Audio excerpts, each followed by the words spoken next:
Hi everyone, welcome to Sunya IAS. In this lecture, we are starting with the new part of your history series where we are discussing lecture number 4. The topic is early and later Vedic era. And as you know, this is your NCERT series, so you don't need to read NCERT or any other book after watching these lectures. So 6th to 12th topic wise we are going, and today's lecture is completely dedicated to later and early Vedic era. So we need to see the difference. We need to see the spread of Aryan culture from the northwestern India to the central India. Okay, so how they started from the northwestern passes and reached till the Gangetic Valley. That is something which we need to understand. We'll see so many new gods came. The changes were there in economy, society, polity, everywhere. So that is very important to cover. Fine. One more important detail is that if you look at this map, you'll see the rise of Mahajanpads later. But in the early Vedic era, we only had Janapads. Jana means log. Jan, kitne jan आएंगे, kitne जनों ने खाना खाया, means people. Okay, Jan. Pad means settle down. Pad मतलब पैर, जहाँ पैर रखे गए, जहाँ settle down हुए. So Janapad where people settled. Okay, so a group of people when they came to a place and settled down in an area will be known as a Janapad. Okay, where people got settled. So that area will be known as a Janpad. Now, if you'll make or if you'll combine many Janpads, then that will become a Mahajanpad. Okay, so we had 16 Mahajanpads, in which Magad was the most prominent and important Mahajanpad, which appeared around 600 BC. Okay, which will be the most important Mahajanpad. However, it was already there, but it appeared as the most influential and powerful Mahajanpad by the time of 600 BC. Okay, so how the journey starts? The journey starts when Aryans started migrating around 1500 BC. So we call it Circa. So wherever you see this word circa written anywhere in the date of the history, that means that we are not sure, okay, about the date. So maybe it is around 1500 BC. So exact date or exact knowledge is not there. So that's why we write circa. Okay, so circa 1500 BC they came here. So they will start their movement from the northwestern part of India. Why? Because there we had many passes. Also, it was not easy to go inside India or enter the subcontinent from any other route. Because the South India already it was covered by Arabian Sea and Indian Ocean, and then there was Bay of Bengal at that side. Then we had Himalayas in these areas. So ultimately these passes in northwestern India only gave a gateway to the entrance for those migrants at that time. Now these Aryans from Central Asia, Southern Russia, from the different parts of Central Asia, you can say, they came here. Now they got settled and the area was known as Janpad. That Janpad became Mahajanpad in the later Vedic era. Okay, so we need to start the journey from the Janpads. Initially you will see that all the Janpads got the area and prominence around the Indus River or Sapta Sindhu. Okay, so in the early Vedic era you'll see the term that the area around Sapta Sindhu. And then in the later Vedic era, we'll see the influence of Ganga, and we'll see that the areas around Gangetic Valley will be more important in the later Vedic era. So you can say that they started from here, they penetrated the subcontinent like this, and ultimately they got spreaded and formed many Mahajanpads. Right? In this map, we need to see few of the important locations before we move to the topic. First of all, as I told you, that Magad was the most important Mahajanpad, which will be very powerful. Why? Because to make some area very powerful, what you need? First of all, very big army, and as it was along the forest areas, so it had good supply of woods, good supply of elephants. They had cavalry also, they had wooden resources, river resources also, so they could use the rivers for their fertile soil, agriculture, wealth, even for trade. Rivers were used at that time. So due to the confluence of so many rivers around the Magad became very important. Okay, it was a very fertile region. That's why. Now, one more very important Mahajanpad is Anga. Okay, and then here we can see Avanti, Matsya, Vatsa, Surasena, Kosal, Mallas, Vrajji or Vajji, and here we had Kasi. Kasi is very important. I'll tell you the story of Kasi, how it was given as a dowry. We'll just come to it, don't worry. Here you can see Indraprastha, which is old name of New Delhi, and then Hastinapur is here. We had the Panchal area, Kurukshetra is here. Then we have Gandhar here. Takshila, very important center of learning. Remember that Takshila was not a university. It was a center of learning. Like old Rajendra Nagar, okay, in Delhi is a center of learning where many people, they come here and students, they join this area just to study for UPSC, CSE, okay, to prepare. So aspirants living in this area are living in a center, a hub of study. It is a circle, fine, but it is not a university. So if in future anybody will write the history of old Rajendra Nagar or about ORN, they'll not say that ORN University. They'll call it a study center. So it was a great center for the study, Takshila. Later you will see, new universities like Nalanda will also come. Okay, and then we have Kamboj here. Kamboj is again very important. In Gandhar area, the Gandhar School of Art will appear. Okay, it will appear around the Mauryan Empire or later Mauryan age, you can say. In the later Mauryan time, Gandhar art, Gandhar School of Art, then Amravati School of Art, okay, will be there. Third one you need to tell me. Gandhar School of Art, Amravati School of Art, and third is starts from M. Okay, M, School of Art. So you tell me the complete name of that School of Art, if you know, in the comment box, okay, which appeared in the later Mauryan Empire. Fine. So here we need to understand that when they will come to this side, they will just see the Indus River, and Sapta Sindhu will become very important. So they will mention Sapta Sindhu everywhere. Okay, Sapta Sindhu everywhere. Why Sapta Sindhu? Because see, 5 rivers you already know, and you can see this here in the map. But at that time Saraswati was also there. Okay, so that's why it became Sapta Sindhu.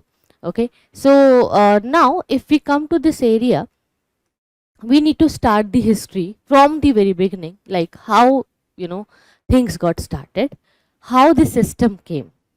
Now you need to understand that these people, they followed agriculture initially, but it was not a surplus agriculture.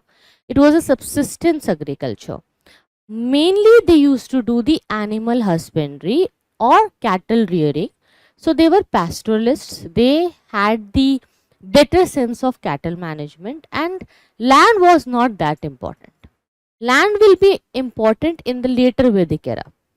Before this time, before 1000 BC, the importance of land was not there. The importance of cattle was there. Why? Because you can keep your cattle with you. You can milk them. You can use them as a meat. You can consume them. You can have so many, new things in exchange of the animal producers. So all those products became very very important. Now you'll see that the idea of sabhas and samitis to hold the political organization was also there in the early Vedic era. And even women were allowed to come and join the assemblies. They could come and speak, and they could join sabhas and samitis. But in the later Vedic era, this system changed. The importance of Sabha and Samiti reduced. The importance of women also reduced in the society. Women participation out of the house became very, very less. Okay. Now, why this happened? Just understand there are always few reasons. As I told you, first of all, when people started having many possessions, they became very insecure. It was the insecurity of a man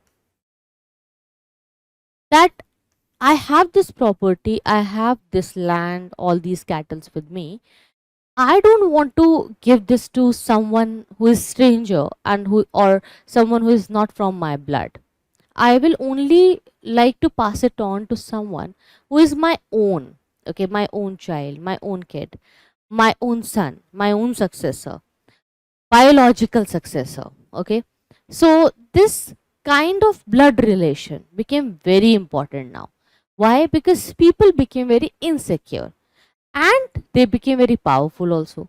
Initially, in the early Vedic era, the power was not there. People had a very simple way of life.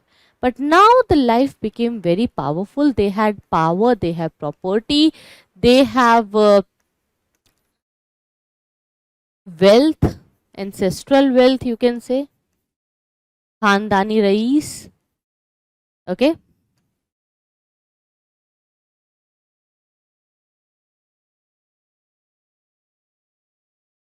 सो खानदानी rice अपने खानदान में ही आगे चीजें देना चाहेंगे. Men only wanted to pass it on to their own family members, their own successors, their own biological blood relations. Now, in this blood relation game, who will suffer? The women will suffer. Why? See, first of all, women, they knew that they can only bear the child. Okay, naturally, it's not possible for a man to, get into the pregnancy cycle and deliver a baby, right? It's not possible naturally. So, the importance of women is very, very high in society. If you look at in a very logical sense, okay, if women are not there, then there is no logic of, having so many things and possessions around you and enjoying it or using it in any way. It will create no sense at all. Ultimately, you will not have any blood relation, you'll not have any kids, you'll not have anyone in the family, and in future you may lose all those existing members also. So to continue your own life, your own family, and to have a future, to have next generations attached to you, you need a woman, fine. And at that point of time, the time is the historical period we are talking about, where there was no IVF, there was no test tube babies, there was nothing like three parents baby, right? DNA testing, DNA analysis, gene mutation, all these things were not possible at all. Medically, we were not that advanced, so people had to rely on the nature, okay, for everything. So for a basic thing like having a kid, for that also they need to follow the nature only, because artificial methods were not there. So it was very important for the man to control the women or to control his wife, so that she gives a legitimate kid. She starts a new generation in a very legitimate way, because all these things will pass it on: the property rights, the ancestral wealth, the power, the prestige in the society, everything will go to the legitimate son only.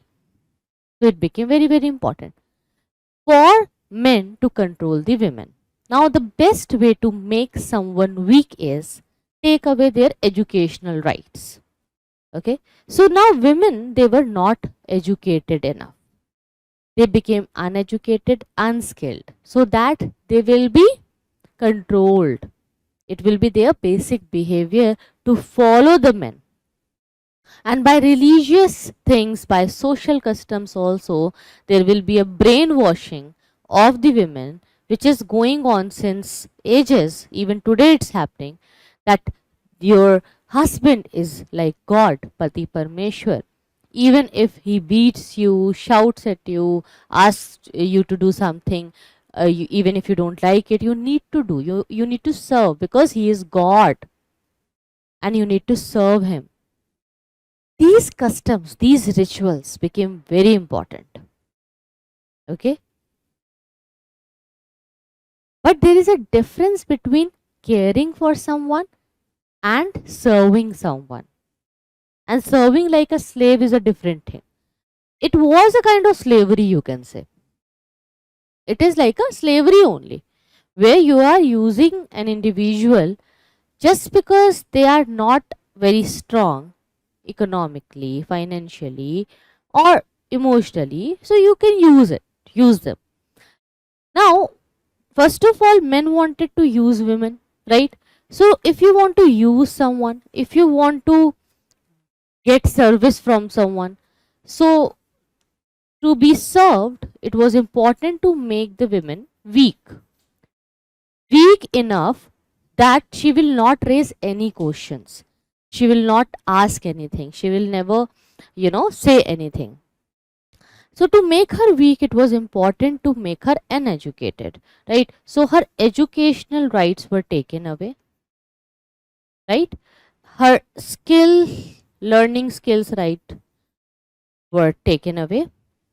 Religious rights also, they were taken away, that you can't go to the temple on this day when you are having the menstruation, you should not do this, you should not do that, you should not talk to a stranger, even if a strange man comes, and even if he does something to you, that is also your mistake. It is your mistake that it happened with you, because you went there.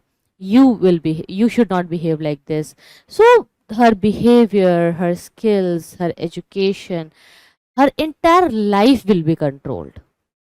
Okay. So it's like having a slave for you, but it is like having a relation also with the slave. Okay. So slavery with a relationship was marriage for those common men. For rulers, it was a political association, partnership, so that they get some area in dowry, or they become more powerful, to become more strong. It was a matrimonial alliance, you can say. Now, in house, they got women to serve, so they made the women very weak. In society, in general, outside the house, they again wanted someone to serve them, clean the roads, clean the drains, right? So for that, they thought to use Shudras, because they were already coming from the part of das and dasyus, and it was very easy to use them, because they were already weak in the society, already poor. And if they will take away the educational rights of Shudras, the rights to learn new skills, the religious rights from the Shudras, then they will become very weak. Okay. So this is very important, to make someone weak first, that they should be completely dependent on you. They won't be able to survive, they won't be able to get food, they won't be able to live if they were be on their own. Okay. So why women started doing sati after later Vedic era? Because she was dependent for each and every small thing on her husband, or on the family of the husband. Her life had no value at all, because she could not work, as she had no skills, she was not educated, so she could not do anything in the world. And even if she will try to do religiously, it was bad for her. People will say that, okay, look at her, how she is behaving, she is a widow, she should not do this, she should not do that. Pap, sin, crime. These things, these taboos became very prominent in the later Vedic era. And the problem is that still we are following it. Even today, however, situations are improving. But in the urban areas, you see more improvement. But if you go to the rural areas, small towns, you'll still find this kind of a relationship slavery going on. And why we are following it so blindly? Because since ages, the brain is washed like this. We are not ready to open our eyes and see the truth of marriage, importance of marriage, advantages and disadvantages of it. We just follow it, we just do it, just because everyone is doing, just because society functions like this, which is a wrong understanding. Fine. Now here what happened, that the agriculture system of Mahajanpat will grow up, which is very different from the system which was already there in the early Vedic era. You will see in Mahajanpads two major changes were introduced in agriculture because of the discovery of iron. So first was the iron plough. It was very easy to dig the soil now. It was very easy to get fertility out of it. And second was people started transplanting paddy. Paddy transplantation also somehow increased the surplus of grains, and this was a new thing which was discovered and utilized at this point of time. So it came in the later Vedic era. But before we talk and write about later Vedic era, let's write something about the early Vedic era, their gods, their society, and overall system. Fine. Introduction was given to you in the last class. I hope you have seen it. But even if you have not watched, no worries. You just write. I'll dictate you few points. And after writing that, we will come to the discussion on the later Vedic era in more detailed way. Fine. So kindly write, put the heading. The Vedic age from 1500 BC to 600 BC, in which there are two parts. Number one, early Vedic era from 1500 BC to 1000 BC. Number two, later Vedic era from 1000 BC to 600 BC. Now we will start from the first subtopic, which is early Vedic era. Fine. So before writing about the early Vedic era, please write one introduction. Introduction of the topic.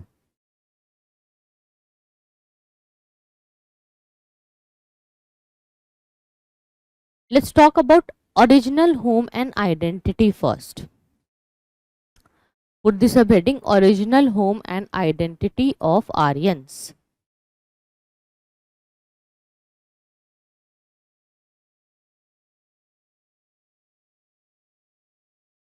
Okay. Please write.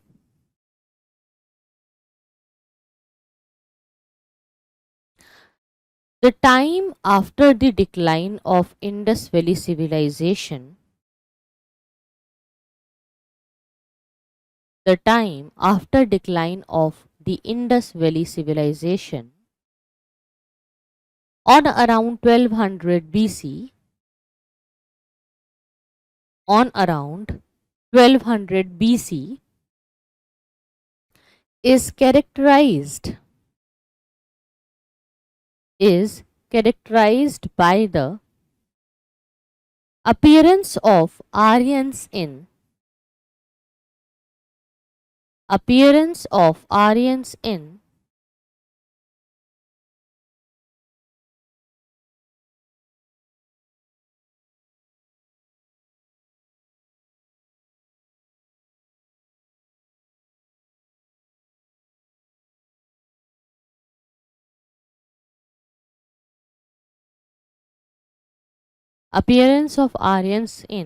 1500 BC. 1500 BC. Full stop.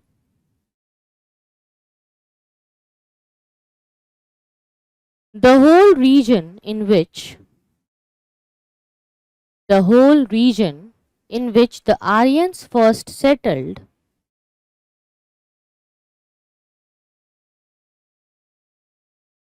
the whole region in which the Aryans first settled in Indian subcontinent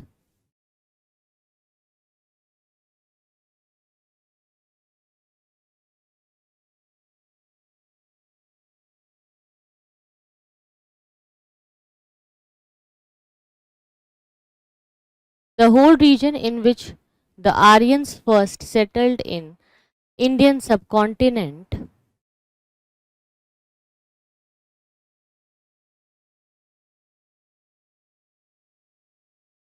was known as the land of seven rivers, was known as the land of seven rivers, in bracket Sapt Sindhu,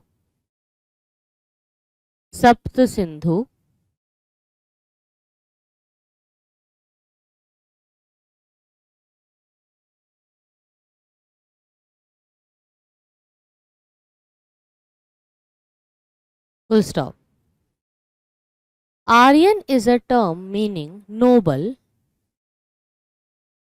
Aryan is a term meaning noble, Nobla, which was used as a self designation by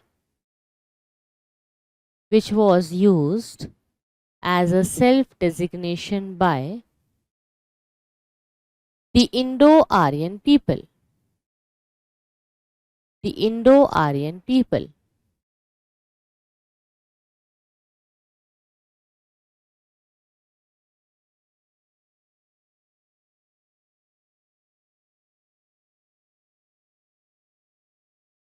The Aryans seem to have originated near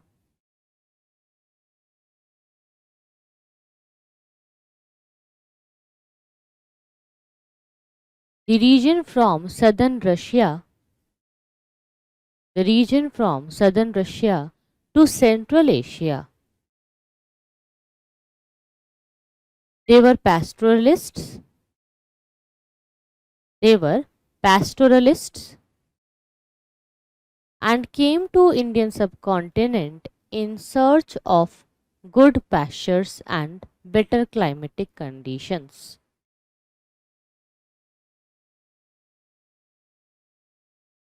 Agriculture was their secondary occupation.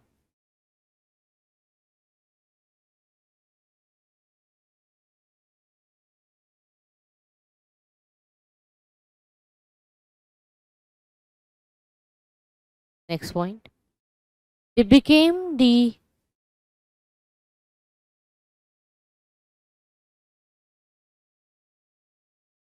master of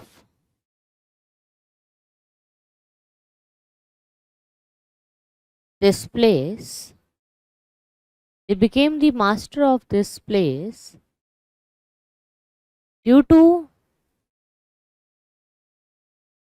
superior weapons and cavalry. Cavalry. Cavalry. Basically, in army, you can have cavalry and also infantry. Cavalry means ghudsavar sainik, ghode, horses. Infantry means pedal sainik, pedestrians. Okay, soldiers who will walk. So, archaeological evidences of horse and its sacrifice. Archaeological evidences of horse and its sacrifice have been found in southern Tajikistan, Tajikistan, and Swat Valley in Pakistan. Swat, SWAT, Swat Valley in Pakistan.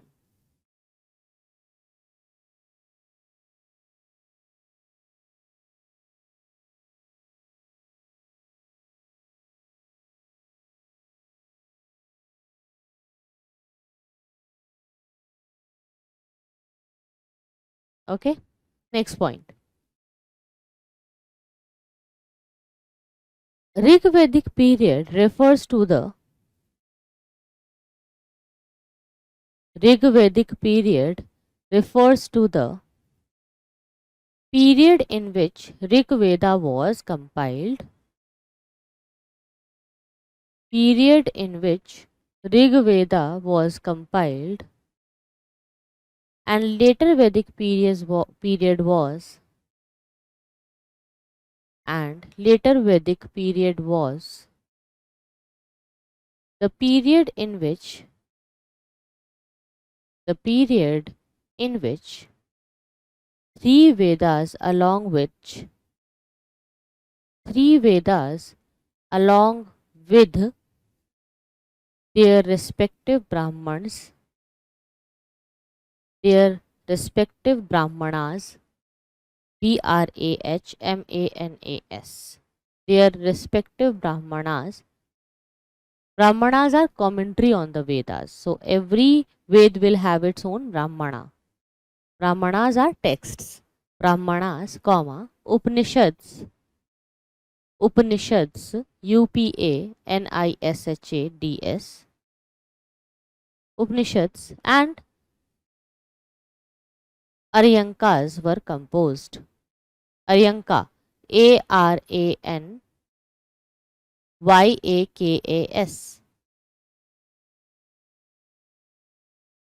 Aryankas were composed. Okay, next point.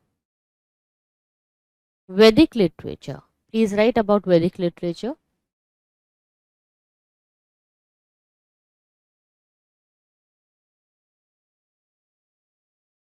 Vedic literature is also known as Shruti literature.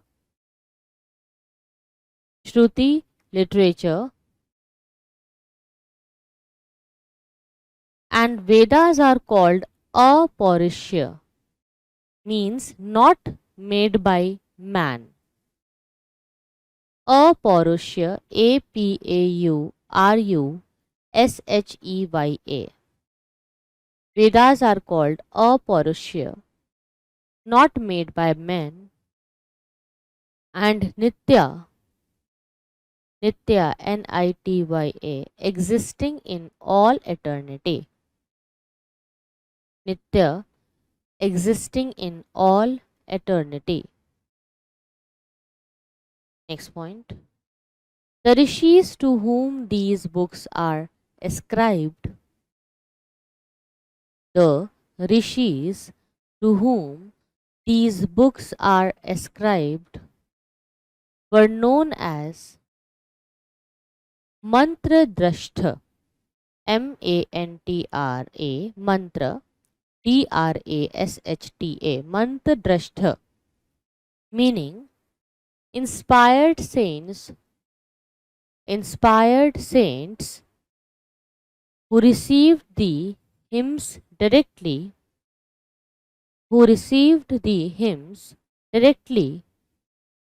from the superior creator.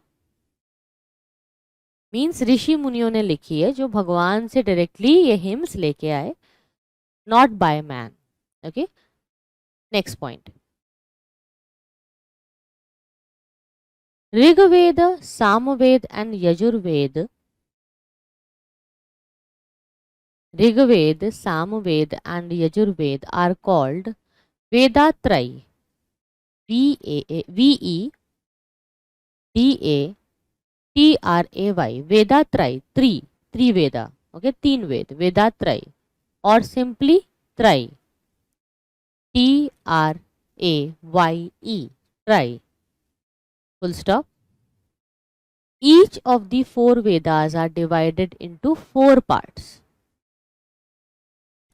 Each of the four Vedas are divided into four parts. Their correct sequence is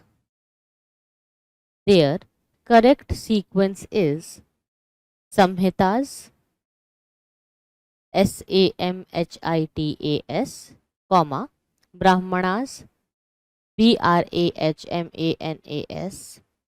comma, Aryankas, Aryankas, Aranyaks, and Upanishads, and Upanishads.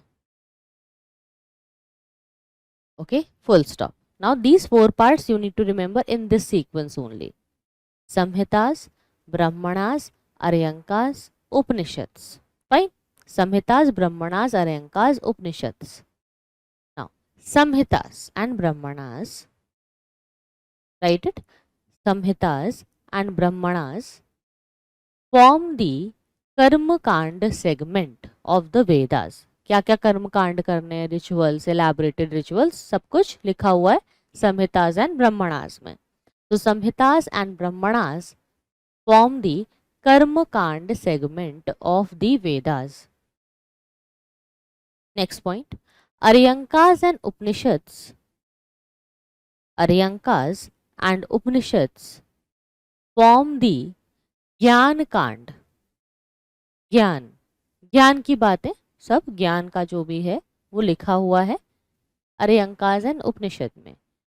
कर्म कांड, ज्ञान कांड, कर्म की बातें, ज्ञान की बातें.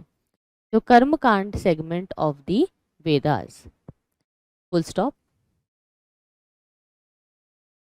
So please write about first number 1 Rigveda. Put a subheading Rigveda. Rigveda is a collection of inspired songs or hymns.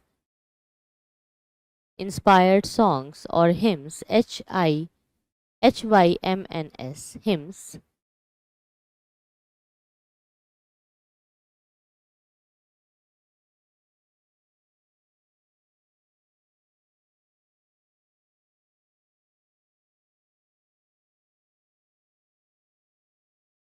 And is a main source of information. And is a main source of information on the early Vedic or Rigvedic civilization. On the early Vedic or the Rigvedic civilization.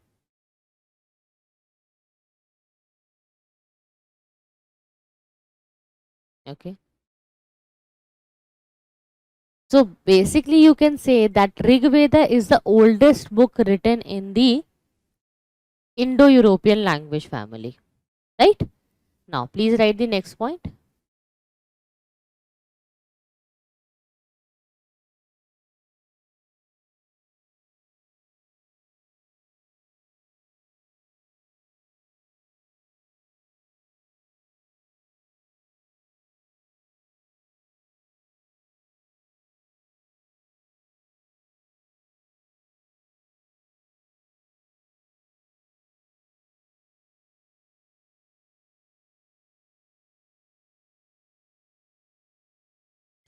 The Rigveda consists of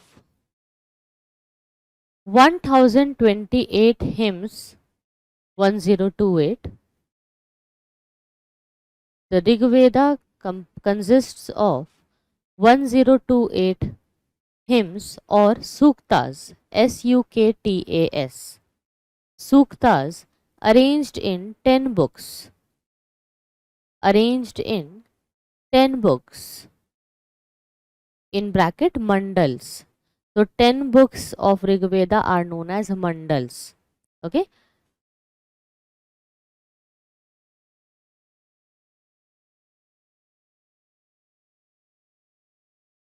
Mandals. It has nearly 10,580 verses. 10580 verses.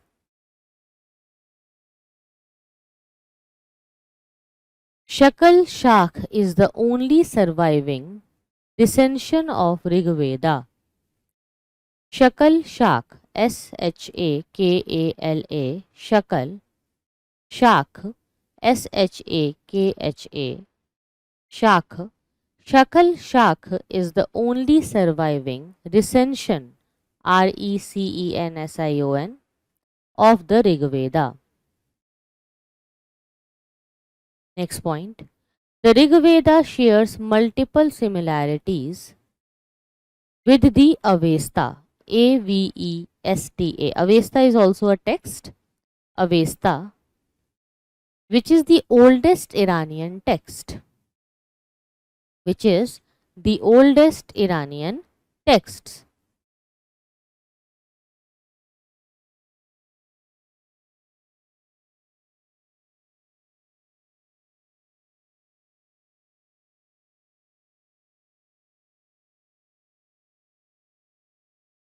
Next point, the term Dasyu Hatya. I told you about Das and Dasyus. The term Dasyu Hatya, Dasyu, Dasyu Hatya, Hatya. The term Dasyu Hatya, slaughter of the Dasyus, is mentioned repeatedly in Rigveda. Next point. Many hymns of the Veda were composed by women who were called Brahmavadini. Brahmavadini. Many of the hymns of this Veda, Rigveda, were composed by women who were called Brahmavadini. Means women were educated, they participated, they composed the the hymns also, and they contributed to Rigveda. So it means that in early Vedic era, women participation was high in the society. Next point. The prominent women among them being being Lopamudra, comma, Vishwavara, comma, Sikta, Sikta, Sikta, comma, Nivavari, and Ghosha, full stop. Lopamudra was the wife of Agastya Rishi. This you need to remember. Okay, very important. Lopamudra was the wife of Agastya Rishi. Fine. So you have written about the first Veda, Rigveda. Now write about the second Veda, Samaveda. Please write Samaveda, book of chants. Samaveda, book of chants. Okay. So first point, its collection of hymns being taken mainly from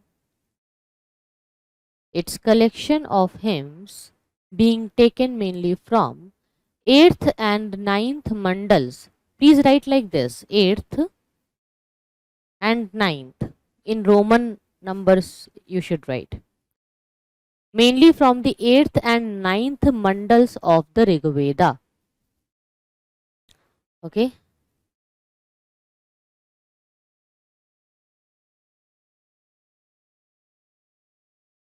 Next point. Kauthuma, Kauthuma, Kauthuma, comma, Jaiminiya, Jaiminiya, Jaiminiya, and Ranayaniya, Ranayaniya. Kauthuma, Jaiminiya, Ranayaniya are shakhas or recensions of branches or recensions of Samaveda. So there are few points about Samaveda which you can write in short. So first of all, it is shortest among all the 4 Vedas. Okay. Second is, it is a form of a melody. It is a collection of melodies. It is having around 1810 melodies. Okay. Third, it is meant to be sung at the time of Soma sacrifice. Okay. And fourth is, it contains the Drupad Rag. You can write it. It contains Drupad Rag. Okay. And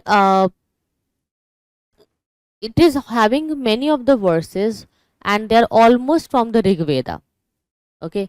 Which is in a very melody form. except 75, which is not from Rigveda. All the verses, around 1810 verses, are almost from Rigveda. Okay, now please write about third one, Yajurveda. We don't have much time, so we need to move very quickly. Yajurveda. So please write.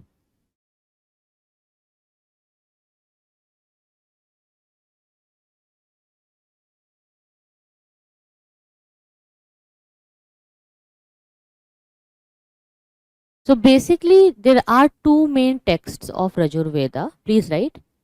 There are two main texts of Yajurveda. Number one, Shukla Yajurveda or Vijaya Saniye, Vajasaneye,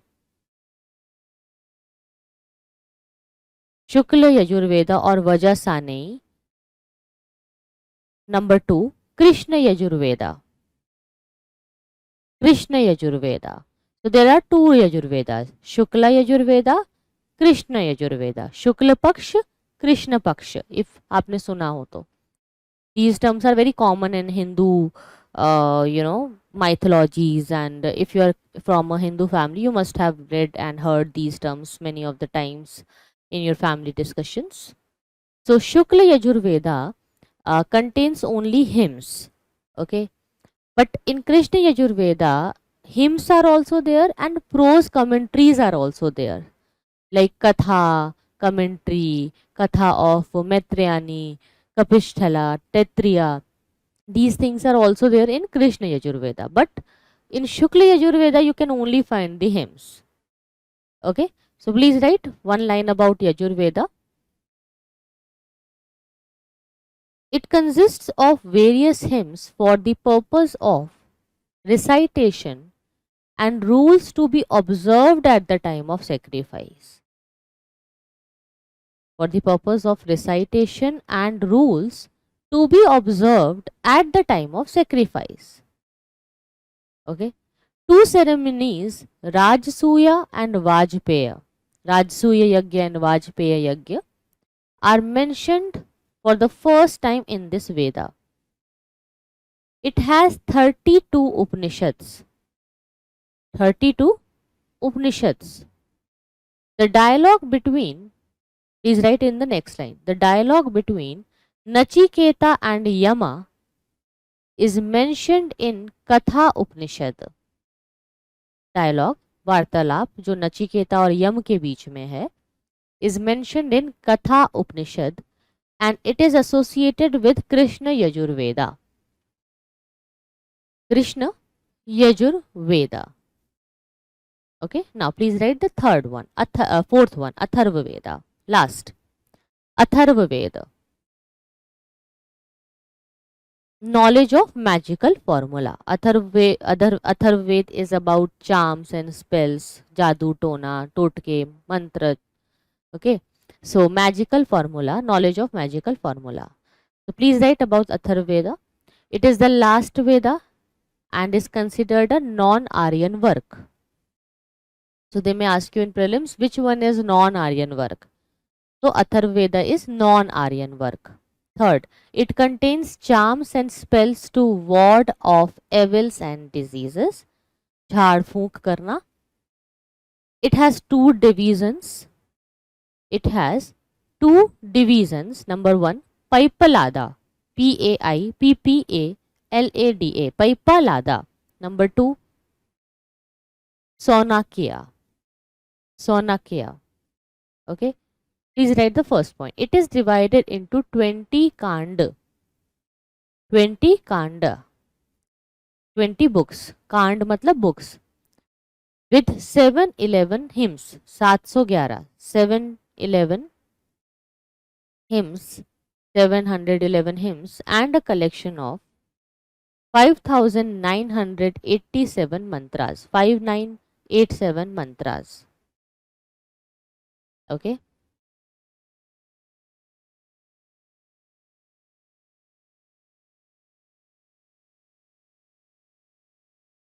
Fine.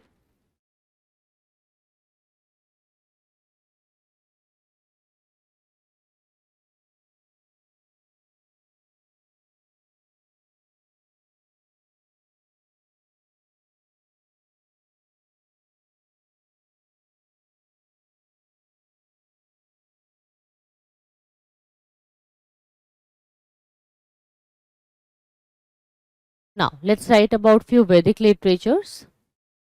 Important, please put a subheading, important Vedic literatures.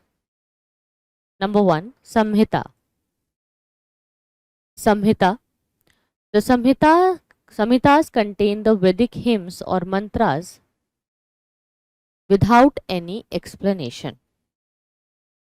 Without any explanation. Number 2, Brahmanas. Brahmanas. They are commentaries on rituals, ceremonies and sacrifices. They are commentaries on rituals, ceremonies and sacrifices.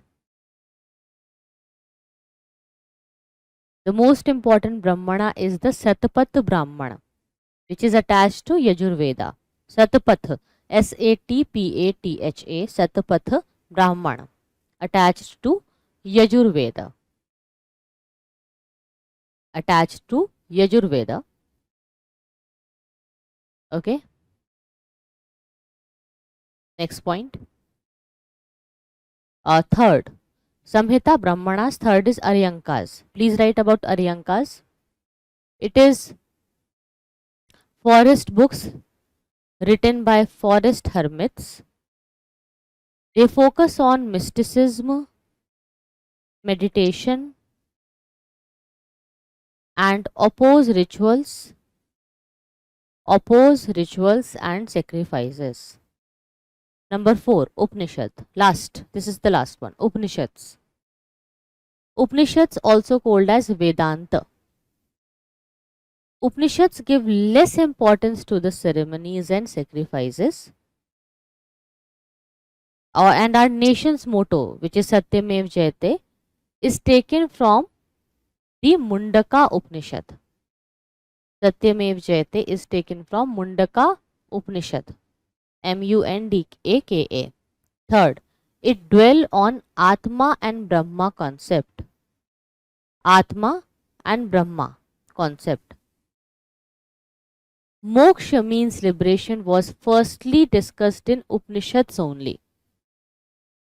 And the Chandogya Upanishad, Chandogya,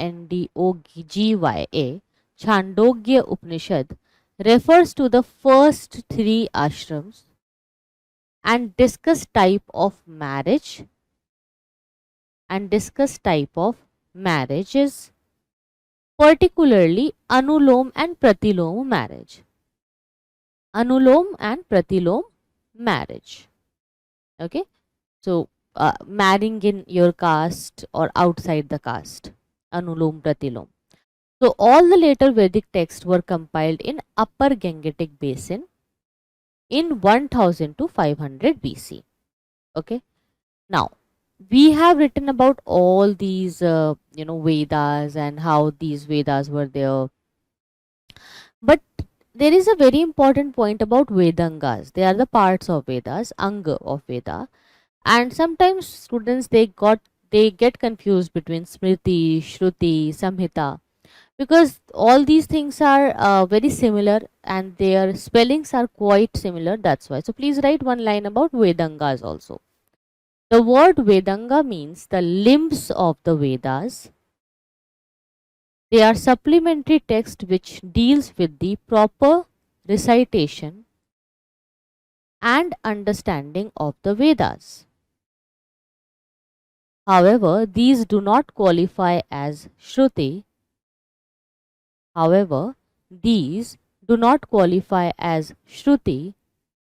As they are considered of human origin.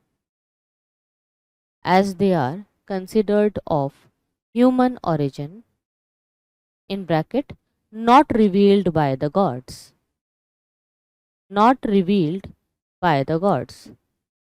Bracket closed. Hence, it is a part of Smriti texts.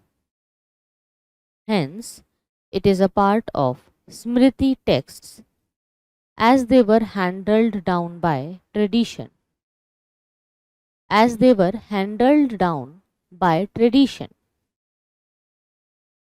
Okay. So they are not Shruti. Vedangas are not Shruti. However, we call all the Vedas as Shruti also. Fine. So, because they can be heard. orally they were transmitted, right? But Vedangas are not Shruti. We call them Smriti text. Okay, so Vedangas were compiled during 600 BC and they were written in the form of sutras, literally thread. You can write it in a bracket, sutra. सूत्र, धागे, धागे में जैसे पिरोया जाता है, सूत्र में बांधा जाता है. So they were written in the form of sutra, means literally thread, which refers to a style in which ideas are expressed in condensed statement. Okay, in very condensed statement, in मतलब छोटी सी बात में बहुत कुछ कह देना, गागर में सागर. So that is something Vedangas are. Okay, so we have 6 Vedangas. 6 Vedanga. Shiksha Vedanga, phonetics, and it aims in it aims to teach the correct pronunciation of the Vedic hymns and mantras, how to pronounce. Then we have Kalpa Vedanga, which is a ritual canon. It contains the sacrificial practices and systematic sutras. Then we have Vyakaran Vedanga, which is about grammar, and it deals with the Sanskrit grammar only, like word formation, sentence formation. Then there is Nirukta Vedanga. Nirukta is about etymology, which deals with etymological interpretation or explanation of obscure words, especially those found in the Vedas. So it's like a dictionary. And then we have a Chand Vedanga. Chand is about metrics. It deals with the analysis and type of meter used in the construction of various Vedic hymns. So this is Chanda, and the last is the Jyotish, astronomy, which deals with astronomical and astrological aspects of fixing auspicious date, time to perform various Vedic rites, rituals, including the sacraments of rites and passage. Okay, so these things were there, and all these are very, very important. Now we need to write about the entire discussion which makes a difference, which creates the difference between the early Vedic era and the later Vedic era. So please write about early Vedic era first. Please put a subheading, early Vedic era, established at Sapta Sindhu region. Okay, Sapta Sindhu means Saat Nadiyan. So first is Sindhu, Indus. Second is Vitasa, Jhelum. Third is Askini, Chenab. Sindhu is Indus, Vitasa, Jhelum, Askini, Chenab. Fourth is Purushani, Ravi. Purushani, Ravi. Fifth is Vipasa, Bees. Vipasa, Bees. Sixth is Sutudri, Satluj. Sutudri, Satluj. Seventh is Nadi Tarana, Saraswati. Nadi Tarana, Saraswati. Okay. So most pious is Saraswati, and it was referred as a very respected river in the Rigvedic period. And it is also referred as Mate Tama, Devi Tama, Nadi Tama, means best of all mothers, best of all goddess, best of all rivers. Okay. So this is very important. Now Samudra refers to the collection of water, not the sea here. So please write the first point here. Samudra referred to the collection of water, not sea, and they had knowledge of Himvat, snow mountain, Dhava, desert land, Himvat, Dhava, and Majuvant. Majuvant, from which Aryans got Soma, an intoxicating drink. So Majuvant was a place from where they got the intoxicating drinks. शराब मिलती थी जहाँ से. Okay, Majuvant. So it was all about the early Vedic era. Then come to the later Vedic era. So later in the later Vedic era, Aryan occupied Upper Gangetic Doab, and now they started moving towards the eastern areas, and this is a very evident thing which comes from a story of Videha Madhav, and it is in the Satpat Brahmana only. And now they started moving in the eastward part. So in the later Vedic age, three broad divisions of India are known. Aryavart is North India, Madhya Desh is Central India, and Dakshin Path is the southern India. Okay, and as I already discussed with you that in the early Vedic period, the society was very simple. They were familiar with slavery, early Vedic period, but Aryan tribes, they were called Janas, and whose chief was Rajan or Gopati, okay, who was a protector. Okay, and he is a Gopati, or Gopa means protector of cows basically, and his queens was called Mahisi. So Janas are very important, and they started living in the initial Janpat. So please write a point about the Janas, Janas. Janas often had conflict with Panis, Panis, because they were deemed as the enemies of Aryans, who used to hide the cattle of Aryans in the forest. Okay, Vedic god Indra was invoked in order to get back the cattle, and following battles were fought between the Aryans and Panis. Okay, so four battles were there. First, Govishti. Second, Goshu. Fourth, Gaveshana. Third, Gaveshana. Fourth, Gavyat. Okay, first, Govishti, Govishthi. Second, Goshu, Goshu. Third, Gaveshana, Gaveshana. Fourth, Gavyat, Gavyat. Okay, then there was the concept of family also. Griha, Kul, हमारे कुल की लाज रखना, Kul Devi. So Griha Kul was the basis of both social and political organization, and it was a patriarchal system, patrilineal system which was followed, and the hierarchy in ascending order was Grama. You can write this. Starting with Kul, Kula, Kula, the hierarchy in ascending order was Gram means village, Vis means clan, and Jana means tribe. Okay, so Kul, Gram, Vis, Jana. Okay, the Gopati's office was not hereditary, and it was selected among the clans of the men. So you can say that in the early Vedic period, things were very democratic. Okay, tribal king was the Raja, and he was a very simple Raja. Society was not divided at all. Please write. Next point.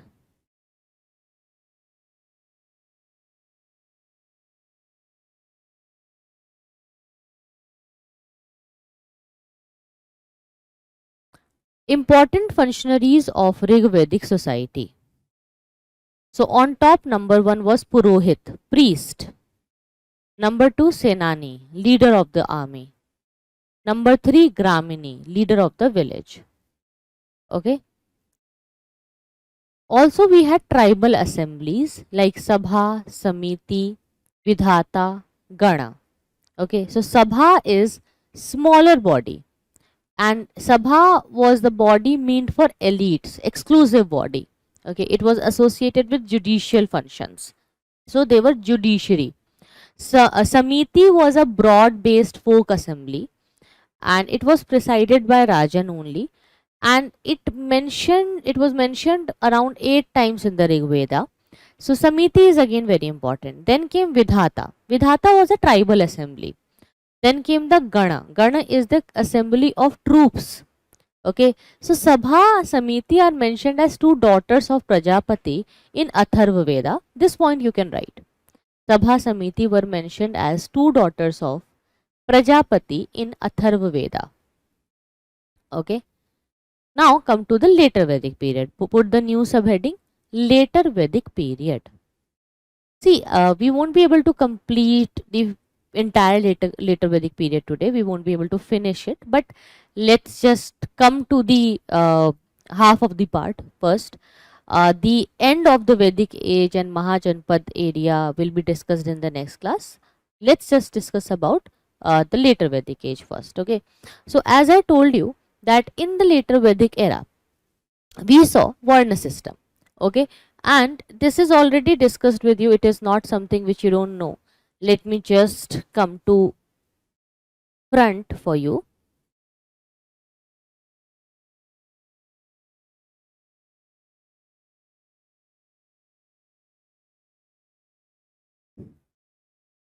So basically, guys,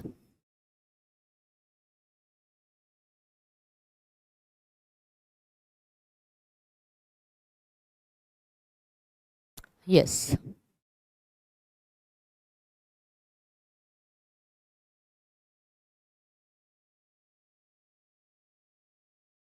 as I told you, in the later Vedic era, we will see that Janpads, they will be known as Mahajanpads now. Janpad will become Mahajanpad, right?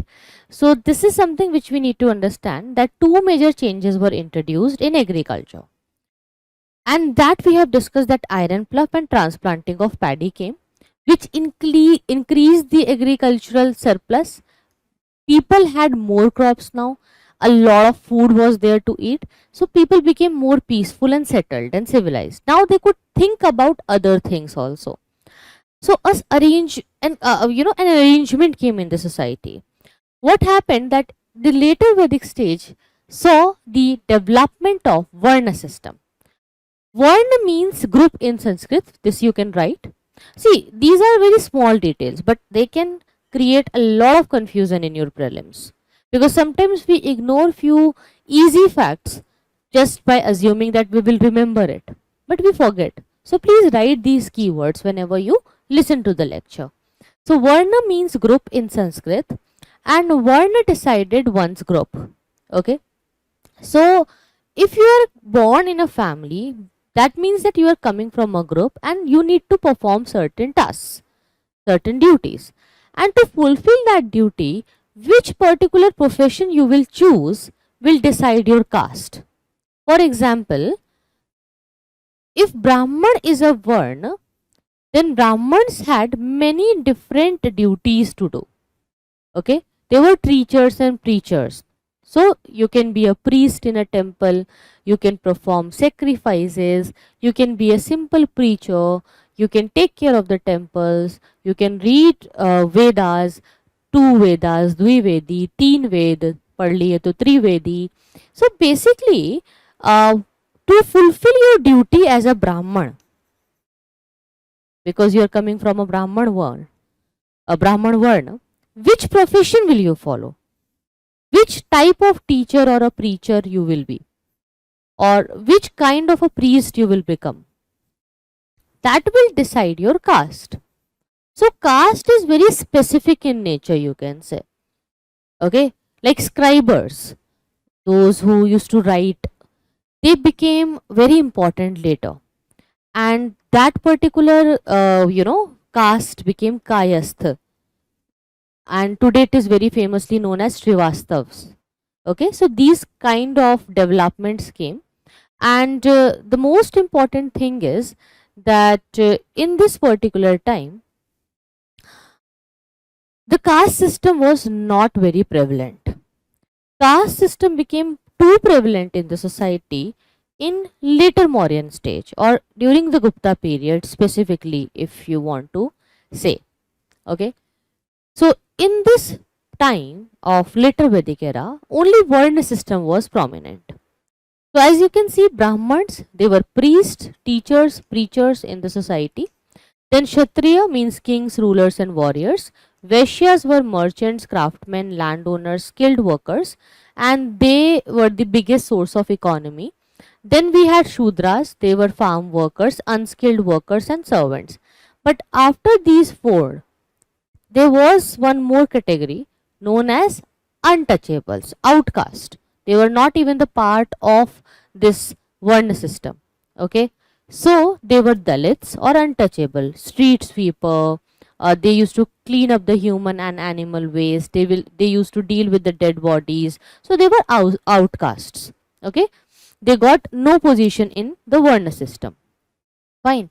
So Varna system was there in this particular later Vedic period, and in Mahajanpads also it was followed. And gradually in later Vedic age, Varna system changed to caste system.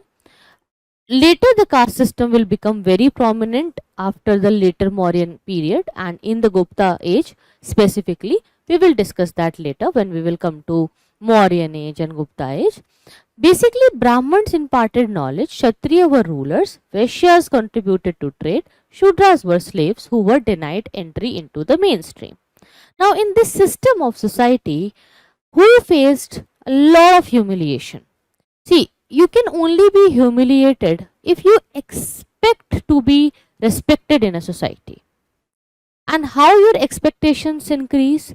When you fulfill your basic things in your life, when you are quite successful, and if you're having good financial wealth, if financial security is there with you, you are rich enough, you are having good money, you are earning well, then you would like to be respected. Okay, so these people coming from the Vaishya community, traders and merchants, they expected more respect in the society, but they came in the third ladder. As you saw that Brahman, Kshatriya, then Vaishyas came. Sometimes Vaishyas and Shudras were treated alike. Even today in India, you will see that we don't feel good about the shopkeepers, traders, businessmen. है ना, हम बोलते भी हैं कि किसी को कि तुम काम थोड़ी ना कर रहे हो, धंधा कर रहे हो. Okay, you have made this a business. इन्होंने तो बिजनेस बना के रख दिया है, इस चीज को धंधा बना के रख दिया है. Okay, they just want money, they are just looting people, they are capitalist. But we don't understand that dhanda is why so negative in India. Why business is treated in a so negative way? Why? In few of the communities it is not treated negatively, it is treated in a very nice good way, which is fine. But those communities are Baniya communities, or they are coming from the Vaishya community since the ages. Maybe that's why they don't have this mentality. But in general society, if you decide to prepare for UPSC, CSE, IAS exam, and if you decide to be an IAS officer, IPS officer, you might get support from your family. Financially also, you'll be taken care of everything. But if you decide to start a cafe, a tea stall, a small business, you might not get that level of support, understanding, and respect in your family. That's why we are having a very weak manufacturing sector in India. Right? Secondary activities are not growing. That's why we are dependent on the imports from the other countries. Because we are not making it by our own. Why? Because we don't have entrepreneurs. And it's very important to have entrepreneurs in your country, because they can only invest and take a risk. So these risk takers who used to take the risk, who used to do the business, they became very important. Now, with increase in their financial status, they wanted to increase their social status also, which was not possible in the Varna system or the Vedic rituals, or according to the Hindu religion, you can say. So for them it became very important that they start to follow a new religion. So they started following a new religion. Which new religion? Buddhism and Jainism. So new religions came in India now, Buddhism and Jainism. And then you will see that even in Hinduism also, new philosophies will come. And then Hinduism will liberalize many of its, restrictions and rules. They will become more liberal, they will accept more liberties, and then there will be a bhakti movement in Hinduism also, because it will be an eye opening for the Hindu leaders and preachers that if you will be so strict on everyone, then if you will not give respect to a person in a society, then that person will make their own society. They will go out of your boundaries, because nobody wants to be treated like this, right? So that's why the highest level of donations came to Buddhist and Jainist monks. It was from the Vaishya community. Okay. Now, if we look at the closer look on Vajji, Vajji is very important. It was the capital of Vaishali in Bihar. Okay, and it was under a different form of government, which was known as Gana or Sangha. So what is the difference between Gana and Sangha, and how they are different from the republics? Understand. Basically, you understood about Jana and Janpad, right? Now understand what is Gana. Gana is used for the group that has many members. Okay, and Sangha means the organization or association. So here they used to have the concept of assemblies, coming together, discussing the problem and creating some solution. But in in the system where hereditary rights were there, kingship was followed, things were very different. So in Gana there were many rulers, but you will see in a kingdom there is only a one ruler, one king. So each one was known as Raja in Gana, and all the Rajas were important. They used to perform rituals together, they used to take decisions together, they used to work together. So all these Rajas performed rituals together. They also met in assemblies. They decided what had to be done, how to be done through discussions and debate, which became a very democratic and a good idea of solving things in society. Okay. Now with these solutions, Gana, Sangha, republics, kingdoms, you will see that people became people understood the complexity of life. Now life became very difficult for them. Now they needed to have some answers. Who am I? What should I do? How should I, follow this? What should I not do? So new questions and ideas came in the mind. And here we start with the new chapter, which is about the discussion on Buddhism and Jainism. Okay, which is about the discussion of the complexities in the Mahajanpad time. Why life became complex, why society became complex. Okay, what kind of questions were there and how the answer came. Okay, and this we can only understand by understanding about Mahajanpads and the complexities. Fine. So in the next class we'll resume it from here. We will discuss new questions and ideas and other points. Okay, I hope you enjoyed the session. Please comment down if you want me to add anything. I'm planning to add some PYQs and MCQs also, so we'll be doing it very soon, don't worry. I hope you're enjoying the classes. Keep watching. Thank you so much for coming. See you then. Take care. Bye bye.